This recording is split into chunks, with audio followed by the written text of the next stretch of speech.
Alright, hello once again, Jeff Scott of Rankin Technical College. I have been writing some Java programs to go along with the Starting Out with Java Early Objects 5th edition book by Tony Gaddis. We've gone over the 16 chapters worth of PowerPoints, and now we're into chapter 7 of actually writing code. So I've written a payroll program, and we went over that in the last couple lectures, but now I want to show you two iterations of an array program. Before I even go through them, I'm going to run for the first, which I call Array Fun 1. I'm going to run this so you see it. And here's my output. So I generate 25 random values between 1 and 100. Then I show them in ascending order. Then I show them in descending order. And as you can see, the smallest value is 8. The largest value is 98.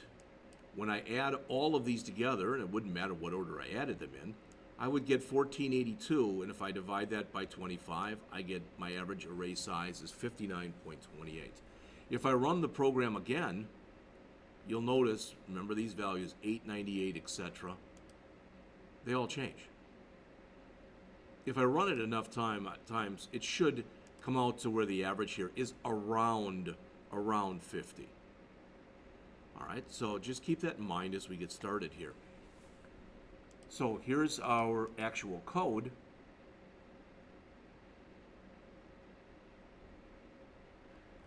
And I wanted to create random numbers, so I import the java.util.random. All right, and I have 3 different arrays here. I've got one array that holds my original 25 numbers right here. And as I create these array elements, what I do is I copy them from here. I think I copy them into these two, but we'll see. All right.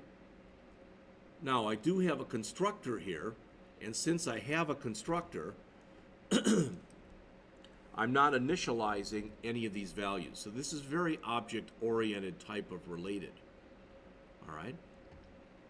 So what we're doing in here, in our constructor, is we're creating a new random object, and this is actually initializing. This is actually initializing all 3 arrays. So I'm generating 25 random numbers and sticking them into that numbers array and then copying it from the numbers array to ascending and to descending. What I did not do, now that I look at this, is I did not take any of these variables right here that you see in blue, and I did not initialize them, and I really should. So I'm going to say here min, our numbers are between, remember, our numbers are between 1 and 100. So I'm going to set min equal to 101. And I'm going to set max, which is our biggest number, equal to -1. And I'll set average, just set it equal to 0. So why did I do these things? Well, hopefully it makes sense why I did them. But setting minimum to 101 means that the first time I run through this, min will automatically be reset. All right, it's automatically going to be reset, because the first number we get will have to be lower than this. Max will automatically be reset because the first number we get will be higher than this. All right, and average we will be doing it. Let's make sure I didn't break anything. I want to make sure that these aren't 0 or anything like that. So 8 is still my smallest, 100 is my largest. We can have numbers that repeat. We didn't say that we didn't want any repeats. We could change it so if we didn't want repeats, we could do that too. That'd be some more work. So the sum of all 25 of these is 1,322.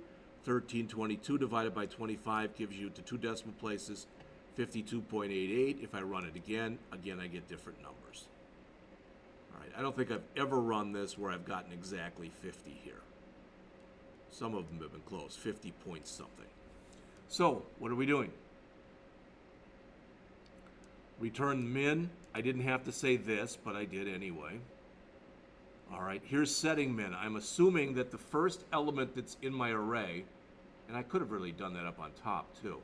I'm assuming that the first element in the array is the smallest. Then I loop through and I check every one. If I find a smaller one, it becomes the new smallest. Max is the same, and again, I assume the first one is the largest, and I loop through, and each time I find a number that is greater, all right, I replace it. It becomes the new greatest. Sum, returning it. This is pretty simple. That's the only line of code that's in there. The one that's in blue. That says, with all my numbers. So in other words, what that line right there is saying, right there is that sum is equal to 26 plus 29 plus 60 plus 76, etc. Let's go over the other ones too. All right? So for the minimum, I come in and I start by assuming that the first value in there is the smallest. So I assume that 26 is the smallest. Then I go through and I check each one. Is 29 smaller? No, no, no, no, yes. So that's now my smallest. Smaller? No, no, no, no, no, no, no, no, no, no, yes. So 5 is now the smallest. Smaller? No, no, no, no, no, no, no, no. So when we get done, 5 is the smallest. In the same way, we do the largest. We assume that 26 is the largest. All right? And we go through larger, yes. Larger, yes. Larger, yes. Larger, no, no, no, no, no. Larger, yes. No, no, yes. No, no, no, no, no, no, no, no, no, no, no, no. 100 has to be the largest because that's the biggest number we can generate. So, as we saw, 5 was the smallest, 100 was the largest. All right? And again, when we do the sum, it's 26 plus 29 plus 60 plus 76 plus 51 plus 7 plus 30 plus 16 plus 56 plus 88 plus 70 plus 91 plus 100 plus 85 plus 19 plus 84 plus 5 plus 11 plus 81 plus 6 plus 47 plus 37 plus 76 plus 44 plus 95. All right. Then for the average, we say use that sum that you just figured out, which was 1290, and divide that by the length of our array. Length is a built-in property, all right, which means 25 in this case. All right. Did I use a... See, I used the number 25 there. I could have used a constant and made it equal to that also, but it doesn't really matter in the end. Okay? So, if I just did this and I didn't put that parenthesis, double parenthesis, that would throw away, it's an integer divided by an integer. So even though it would do the math correctly, it would throw away any type of decimal result I had. It would just change it to 0.00. I didn't want that. So this is called casting. I took sum, and anytime that anything appears to the right of an equal sign, to the right-hand side of the assignment operator, it's a copy. So this says, grab the sum, which is 1290, make a copy of it and make it a double, meaning it's 1290.0. Then when I do the 1290.0 divided by 25, it does promotion of this one, and it says, oh, I want the types to be the same, and double has got a higher value than int, so do a double divided by a double. That's why I get the 51.6. All right. For the set numbers ascending and the set numbers descending, again, the algorithms are virtually the same between the two. This says go through and compare every value and swap them as necessary. So the first time when we get through with this, since we're doing it in ascending order, all right, what it does is it keeps swapping, swapping, swapping, swapping, and just this one is done at the end of my first run. So I do it again, and the numbers are still out of order, but now I don't have to do 25, I only have to do 24 numbers. So then 23 numbers, then 22 numbers. Eventually, I've got 2 numbers left, it finds this one, and that becomes the last number. All right, and it's the same algorithm, except here I think it's a greater than, and here it's a less than. There may be a couple of other very minor differences. Since I'm basically going through the array twice, I've got two for loops, or a nested for loop, a for loop within a for loop. All right, again, the descending is the same, and I overrode the toString method. So notice what this says. Let's just go over all of this. Let me bring this up to the top, and then let me bring this up. So it says here, string originals equal original array values. That's this string. String ascending equals ascending array values. That's this string. String descending equals descending array values. That's this string. Then I'm going to glue a bunch of stuff together, and I just called it the string. All right? So I say that my originals, which is this, is equal to this, plus I did string.value of. I didn't have to do this, but I converted each one of these into strings. And notice that every one of these has a comma after it, except for the last one. All right?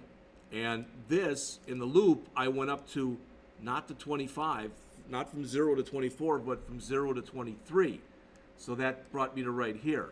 Then I printed out the last one, but the last one I didn't want in the loop because otherwise I would have had a comma after that, which to me would have looked a little cheesy. So I do the same thing for the original, and for the ascending, and for the descending. So that gave me this, that gave me this, and that gave me this. All right, and that's exactly what we have here, here, and here. All right, then I've got minimum array value, which is this, and it called getMin, which is really the way you should be doing this. Maximum array value, and I called getMax. Sum of array values, and I called getSum. And average of array values, where I called getAVG.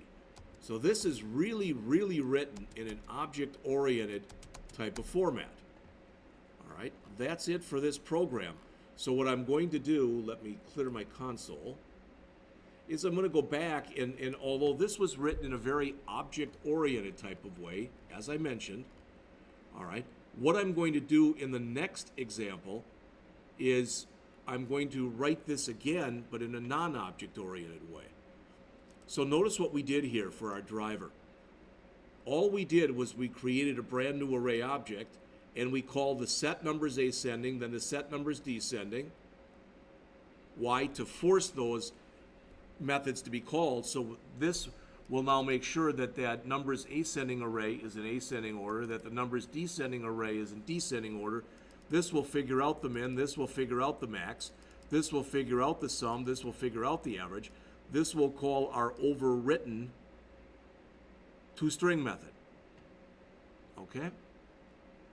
So, that ends this particular lecture. I'm going to give you one more iteration of this. Sorry, this is the one that I just finished. And when I do this next iteration, what you'll notice is there's, I guess we do have two files. But I wrote it in a more procedural type of manner. The bad thing about the first one is every time we run it, it's calling things in a certain order. We may not want to call them in that order, so I changed it around in this go around so that we don't have to call them in that order. And I'll be back with the lecture for Chapter 7 Array Fun 2 in just a moment.